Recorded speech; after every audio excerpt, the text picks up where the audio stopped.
Hello friends, welcome to Kavitha Samayalarai. இன்னைக்கு நம்ம பார்க்க போற ஸ்பெஷல் ரெசிபி சுவையான கொண்டை கடலை பிரியாணி. Channa Biriyani வெள்ளை கொண்ட கடலை யூஸ் பண்ணி ஒரு அருமையான பிரியாணி ரெசிபி இது. இது குயிக் அண்ட் ஈஸியா செய்யக்கூடிய ஒரு லஞ்ச் பாக்ஸ் ரெசிபி. நல்ல ஒரு அருமையான ஒன் பாட் மீல் வீக்கெண்ட்ஸ்லயும் ஸ்பெஷல் அக்கேஷன்ஸ்லயும் சமைச்சிரலாம். பிரியாணி பிரியர்களுக்கு கண்டிப்பா இந்த Channa Biriyani ரொம்ப பிடிக்கும். Channa Biriyaniயோட நல்ல வெங்காயம் சேர்த்த தயிர் பச்சடி ரொம்ப நல்லா இருக்கும். கூடவே நல்ல குருமா அல்லது வறுவலும் ரொம்ப நல்லா இருக்கும். நான் செஞ்சிருக்கிறது எக் பெப்பர் மசாலா ஃப்ரை, முட்டை மிளகு மசாலா வறுவல். ரொம்ப நல்லா இருக்கும் இந்த Channa Biriyaniயோட. ஸோ இன்றைக்கி ரெண்டு ரெசிபியுமே பார்த்துடலாங்க. நல்ல சுவையான Channa Biriyani கூடவே முட்டை மிளகு மசாலா ஃப்ரை ரெண்டுமே பார்த்துடலாம். ரொம்ப ஈஸியான ரெசிபிஸ் தான். வாங்க ரெசிபிஸ் எப்படின்னு பார்க்கலாம்.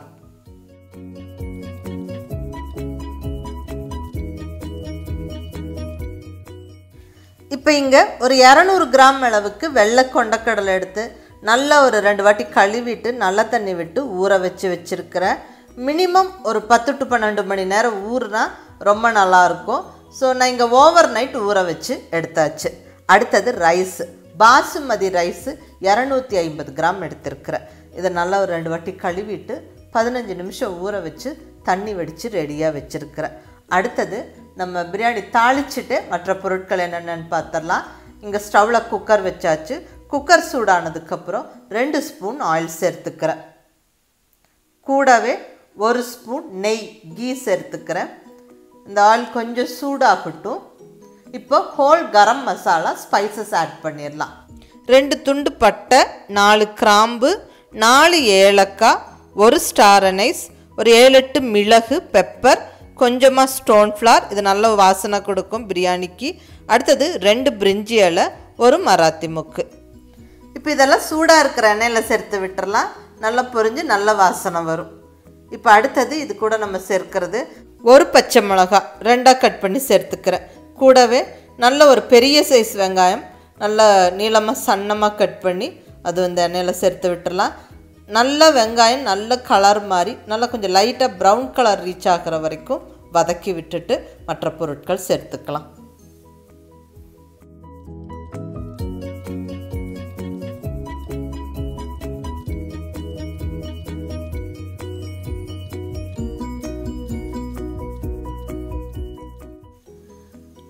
வெங்காயம் நல்லா வதங்கிருச்சு, கலர் மாறிடுச்சு. இப்போ நம்ம இஞ்சி பூண்டு விழுது ginger garlic paste 1 tablespoon சேர்த்துக்கலாம். இஞ்சி பூண்டு விழுது நல்லா அந்த ரா ஃப்ளேவர் போகிற வரைக்கும், பச்சை வாசனை போகிற வரைக்கும் நல்லா வதக்கி விட்டுறணும். இப்போ 2 மீடியம் சைஸ் தக்காளி சின்ன சின்ன பீசஸாக கட் பண்ணி சேர்த்து விட்டுறலாங்க. தக்காளி நல்லா வதக்கி விட்டுறலாம். தக்காளி சீக்கிரமாக மசிஞ்சு வெந்து வர கொஞ்சமாக உப்பு சேர்த்து விட்டுறலாம். ஸோ உப்பு சேர்த்தா சீக்கிரம் 1-2 நிமிஷத்தில் மசிஞ்சிடும். ஸோ இப்போ உப்பு சேர்த்து கிளறி விட்டாச்சு, வதங்கிட்டு இருக்கட்டும். இப்போ இந்த பிரியாணிக்கு தேவையான மசாலா பொடியெல்லாம் நம்ம தயிரோடு கலந்து வச்சிடலாம். இங்கே ஒரு சின்ன கப் அளவுக்கு தயிர் எடுத்துருக்கிறேன், அதாவது ஒரு 2 டேபிள் ஸ்பூன் தயிர் எடுத்துருக்கிறேன். இப்போ இதில் மசாலா பொடியெல்லாம் ஒன்றா சேர்த்து கலந்துடலாம். ஒரு ஃபுல் டீஸ்பூன் மிளகாய்ப்பொடி, நல்ல காரமான மிளகாய்ப்பொடி 1 டீஸ்பூன் சேர்த்தாச்சு. 1 டீஸ்பூன் மல்லிப்பொடி, 1 டீஸ்பூன் கரம் மசாலா பொடி, மஞ்சள் பொடி ஒரு 1/4 டீஸ்பூன். இதெல்லாம் இந்த தயிரோடு சேர்த்து நல்லா கலந்து விட்டுறலாங்க. நல்லா கலந்தாச்சு. ஸோ மசாலா பொடியெல்லாம் கலந்து தயிரும் இங்கே ரெடியாக இருக்குது. இப்போ இங்கே தக்காளியெல்லாம் நல்லா வதங்கிருச்சுங்க. இப்போ நம்ம மசாலா பொடியெல்லாம் சேர்த்து கலந்து வச்ச தயிரை சேர்த்து விட்டுறலாம்.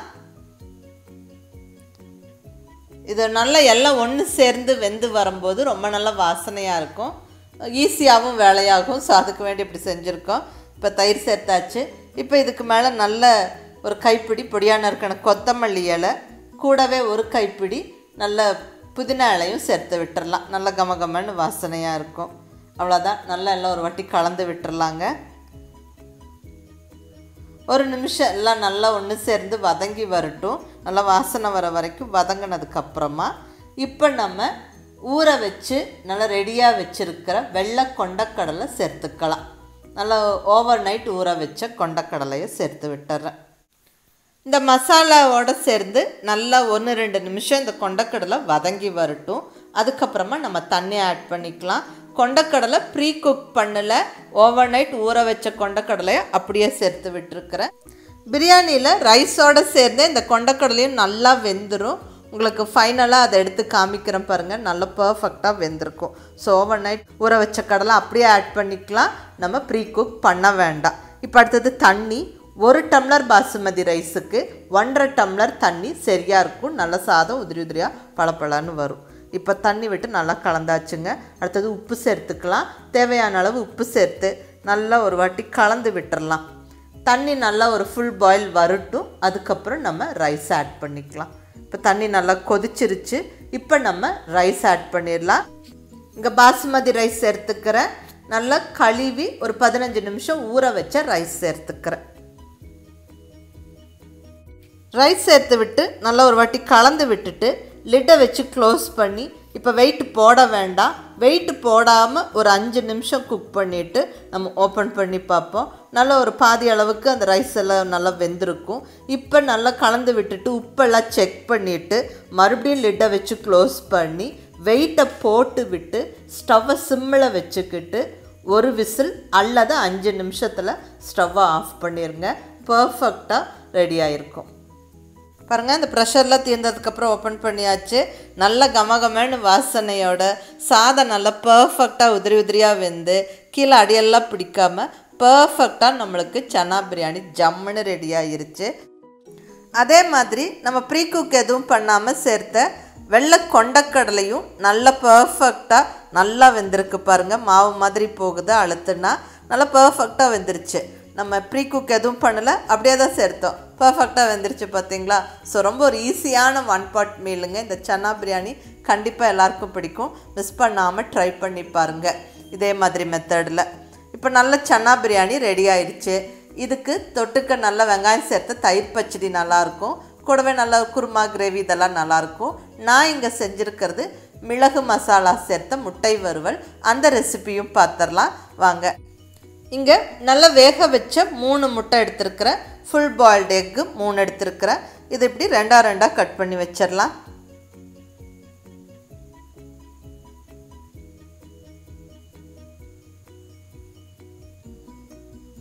முட்டையெல்லாம் கட் பண்ணி ரெடியாக இருக்குது. இப்போ இதுக்கு தேவையான மசாலாவை கிரைண்ட் பண்ணிடலாம். இங்கே மிக்ஸி ஜாரில் 1 டீஸ்பூன் அளவுக்கு மிளகு சேர்த்துக்கிறேன், பெப்பர். கூடவே 1 டீஸ்பூன் சோம்பு ஃபெனல் சீட்ஸ், 1/2 டீஸ்பூன் சீரகம், ஒரு சின்ன பீஸ் பட்டை, 1 டீஸ்பூன் வர கொத்தமல்லி கொரியாண்டர் சீட்ஸ் சேர்த்துக்கிறேன். கூடவே 2 கிராம்பு சேர்த்துடலாம். அவ்வளோதான், எல்லா பொருட்களும் சேர்த்தாச்சு. இப்போ இதை நல்லா கிரைண்ட் பண்ணிடலாம். நல்லா இப்படி பருப்பருன்னு பவுடர் மாதிரி ஆக்கிக்கணும். இப்போ இங்கே மசாலா பொடி ரெடி ஆகிடுச்சுங்க. இனி நம்ம முட்டை மிளகு வறுவல் வதக்க ஆரம்பிச்சிடலாம். இங்கே ஸ்டவ்வில் பேன் வச்சு 2 ஸ்பூன் ஆயில் சேர்த்துருக்கிறேன். ஆயில் சூடானதுக்கப்புறம் 1/4 ஸ்பூன் மஞ்சள் பொடி, 1 டீஸ்பூன் மிளகாய் பொடி, ஒரு 1/2 டீஸ்பூன் அளவுக்கு இஞ்சி பூண்டு விழுது. இதெல்லாம் எண்ணெய் ரொம்ப சூடாகாததுக்கு முன்னாடியே போட்டு விட்டுருங்க, இல்லைன்னா டக்குன்னு கரிஞ்சிரும். அடுத்தது நல்ல நீளமாக சன்னமாக நறுக்குன்னு வெங்காயம், ஒரு பெரிய வெங்காயம் சேர்த்துடலாம். கூடவே ஒரு 5-6 கருவேப்பிலையை கிள்ளி போட்டு விட்டுடலாம். இப்போ இதெல்லாம் நல்லா வதக்கி விட்டுறலாம். எல்லாம் ஒன்று சேர்ந்து நல்லா வதங்கி வரணும்.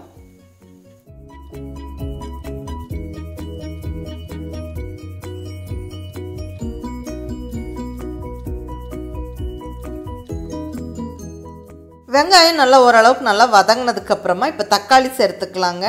இங்கே ஒரு மீடியம் சைஸ் தக்காளி நல்லா சின்ன சின்ன பீசஸாக கட் பண்ணி சேர்த்து வதக்கி விடுறேன். இந்த தக்காளி நல்லா சாஃப்ட் ஆகிற வரைக்கும் வதங்கணும். ஸோ கொஞ்சம் உப்பு சேர்த்து விட்டுறலாம், தக்காளி சீக்கிரமாக சாஃப்டாக வதங்கிடும்.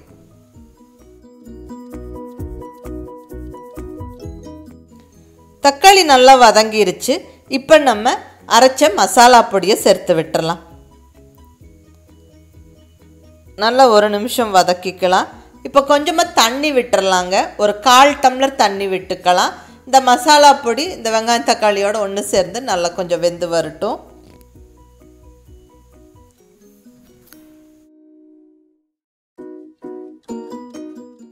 இப்போ வேக வச்சு ரெடியாக வச்சுருக்கிற முட்டைகளை அடுக்கி விட்டு நல்லா கலந்து விட்டுறலாம்.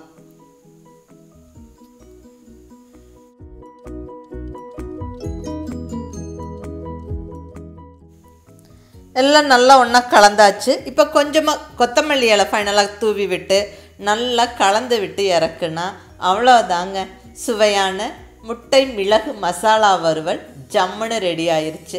இது இந்த மாதிரி சாதம் வெரைட்டிஸ் கூட வச்சு சாப்பிடவும் நல்லாயிருக்கும். நல்லா சாம்பார் சாதம் ரச சாதத்தோடவும் தொட்டு சாப்பிடலாம். கொஞ்சம் லூஸாக பண்ணிவிட்ட சப்பாத்தியோடவும் சாப்பிடலாம். ரொம்ப நல்லாயிருக்கும். இந்த மாதிரி ஃப்ரெஷ்ஷாக மசாலா அரைச்சி நம்ம செய்யும்போது ரொம்ப நல்ல வாசனையாகவும் டேஸ்ட்டாக இருக்கும். கண்டிப்பாக இந்த டிஷ்ஷும் ட்ரை பண்ணி பாருங்கள். இப்போ 2 டிஷ் பார்த்தாச்சு. ஒன்று கொண்டக்கடலை பிரியாணி, கூடவே நல்ல முட்டை மிளகு மசாலா வறுவல். 2 ட்ரை பண்ணி பாருங்கள். ரொம்ப சிம்பிள் ஈஸி ரெசிபீஸு. ட்ரை பண்ணி பார்த்துட்டு எப்படி இருந்துச்சுன்னு உங்கள் ஃபீட்பேக் சொல்லுங்கள். பிடிச்சிருந்தால் லைக் பண்ணி ஷேர் பண்ணி கமெண்ட் பண்ணுங்கள். கவிதா சமையலரை சப்ஸ்கிரைப் பண்ணி என்னோட மற்ற ரெசிபீஸும் வீடியோஸும் பாருங்கள். தேங்க்யூ.